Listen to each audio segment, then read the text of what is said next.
Bonjour et bienvenue sur cette vidéo Expli Salon, une vidéo très courte dans laquelle on vous explique les règles comme on le ferait en salon. Aujourd'hui, on va parler du jeu qui s'appelle L'eau de la bouteille qui sera en financement le 5 mars 2022. Si vous regardez cette vidéo avant, n'hésitez pas à vous inscrire sur la page, il y a probablement le lien dans la description.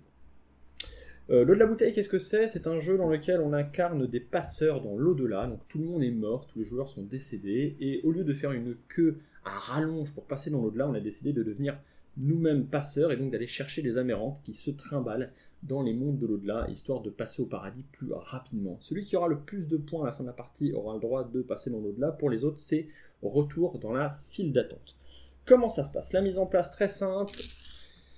Chaque joueur va piocher au hasard un personnage, donc la personne qu'il était avant de mourir. Donc on va en prendre 4, on va partir du principe qu'il y a 4 joueurs. Je vais en prendre un pour moi et en donner 2 aux autres. J'en mets un ici, je regarde que vous voyez bien dans le 4, c'est impec. J'en mets un là, j'en mets un pour moi et j'en mets un ici. Vous n'arrivez pas à lire les cartes, vous inquiétez pas, je vais vous faire des inserts, c'est normal. Je suis moi par exemple le fossoyeur, j'ai donc le droit d'aller chercher ma petite pierre tombale qui est à mon nom. Le fossoyeur. J'ai à côté de moi le baraquet, l'assoiffé, donc l'assoiffé elle est là, l'écologiste, je l'ai vu, le baraquet il est là, et l'écologiste il est ici. Ensuite, pour terminer la mise en place, on peut donner une carte d'aide de jeu à chacun. Moi je connais le jeu, mais je vais quand même en mettre une ici, on va dire par plaisir. Un dé rouge à chacun. Je rappelle que je fais la vidéo avec le prototype du jeu, donc il est possible que les dés ne soient pas tout à fait les mêmes. La couleur devrait être ça, mais il pourrait ne pas être transparent. Il pourrait y avoir quelques légères modifications. Et je rappelle aussi que le tapis ici n'est pas fourni dans le jeu, il est en vente à côté sur le site. Tac, donc un petit dé rouge à chacun. On a chacun mis sur 3 puisqu'on commence la partie avec 3 points de vie. Ensuite, on distribue 3 cartes de tunnel à chaque joueur. Hop, hop, hop, hop. On va dire que je donne des cartes à chacun. Hop, je me donne des cartes à moi-même et je donne des cartes à ce joueur ici. C'est dommage, j'ai pas d'amis pour faire la vidéo, sinon ce serait quand même vachement plus simple. Ensuite, le jeu c'est quoi? Ça va être une série de tours dans lequel tout le monde joue tout le temps. Il y a par contre un joueur qui a la main est ici littéralement, donc la carte avec une main qui indique qu'il est le joueur actif.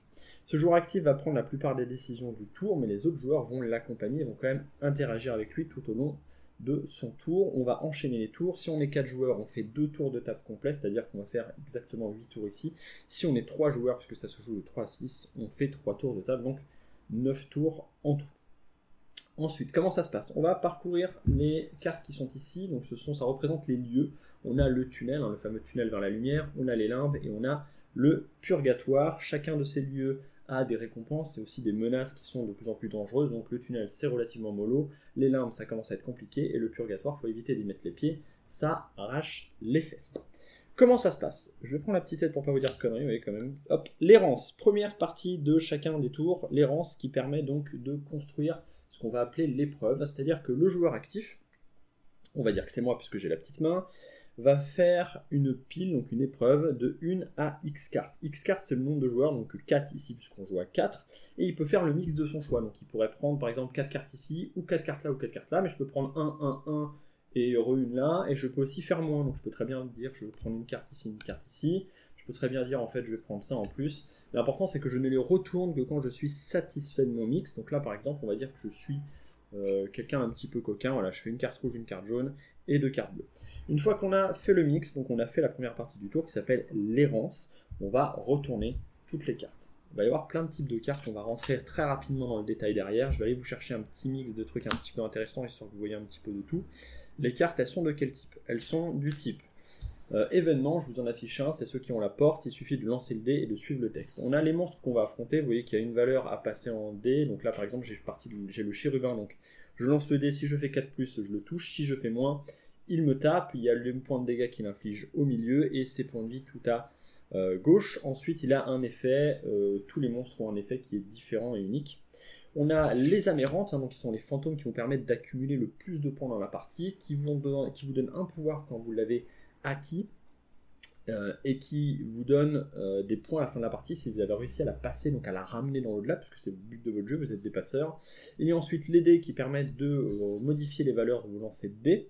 On a ensuite les cœurs qui permettent de récupérer les points de vie, et il me manque une bouteille d'eau qui va permettre de passer les amérantes dans l'au-delà, et il manque du sel qui doit se trimballer quelque part.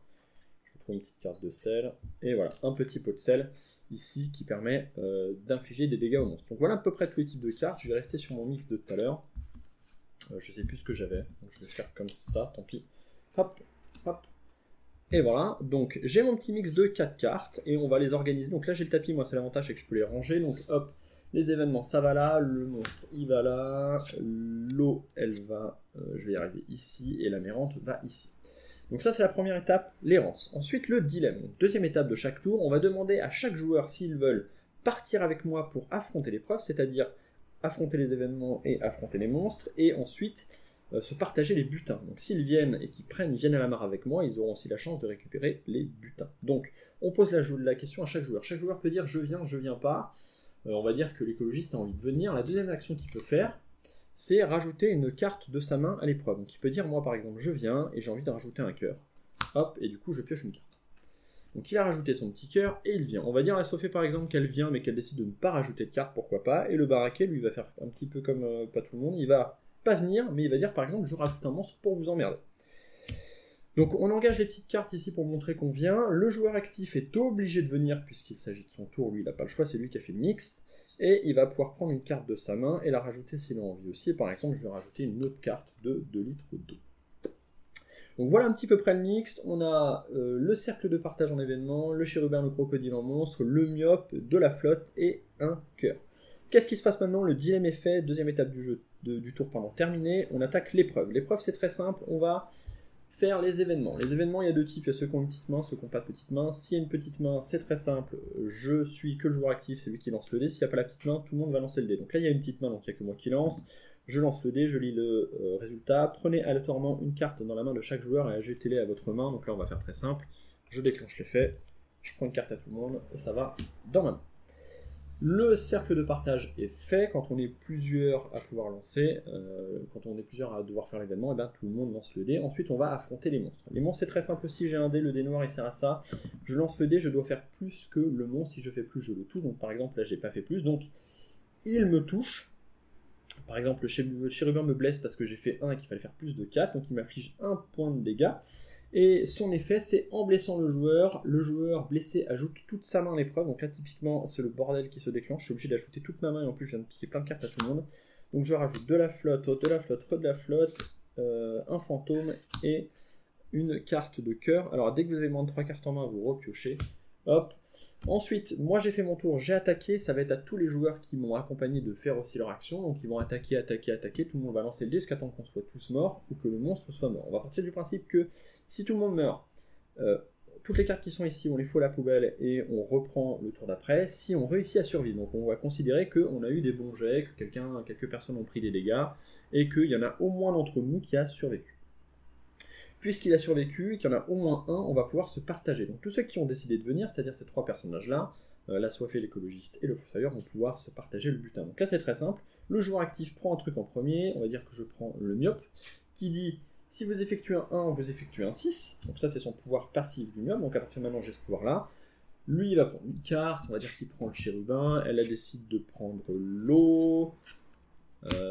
prend ça, lui il est pas là donc voilà, et on se partage un petit peu toutes les cartes sans trop réfléchir. Une fois qu'on a fait ce partage de cartes, intelligemment, on va essayer d'être stratégique, hop hop hop, le tour se termine et c'est au tour de la personne d'après.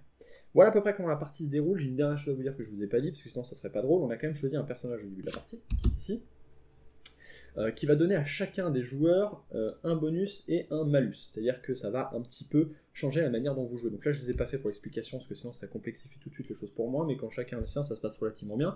Par exemple, moi je suis le fossoyeur, ça veut dire que mon bonus, normalement, les cartes, moi je ne les pioche pas dans la pile bleue comme tout le monde, je les pioche dans la pile jaune. C'est-à-dire que j'ai des cartes dans ma main qui sont beaucoup plus efficaces. Par contre, mon malus, c'est que je suis obligé à chaque tour d'ajouter une carte, quoi qu'il arrive, à l'épreuve. Que je vienne pas, quand on me dit est-ce que vous voulez venir ou pas et ajouter une carte ou pas, je n'ai pas le choix, j'ajoute une carte quoi qu'il arrive. La soifée par exemple, elle peut piquer une carte d'eau avant que n'importe qui se serve, donc quand on se partage les butins, elle pique une carte d'eau de 1 litre gratuitement avant tout le monde. Par contre, à chaque fois qu'elle meurt, elle perd une carte de flotte. Donc elle récupère de l'eau plus vite, mais elle en perd aussi plus vite, donc il faut qu'elle joue intelligemment. Et chacun des persos, il y en a 12 actuellement, chacun de ces persos apporte une manière de jouer un petit peu différente et va mettre du chaos dans ce jeu qui finalement est très phasé et relativement simple. Donc en fait, c'est surtout qu'il va y avoir plein d'éléments qui vont interagir et qui vont venir parasiter la manière dont le jeu se joue, et c'est ça qui fout le bordel, et c'est ça qui donne le fun à ce jeu. Donc voilà l'eau de la bouteille en quelques minutes, je vous fais des gros poutous, et puis on se retrouve pour une vidéo plus longue la prochaine fois.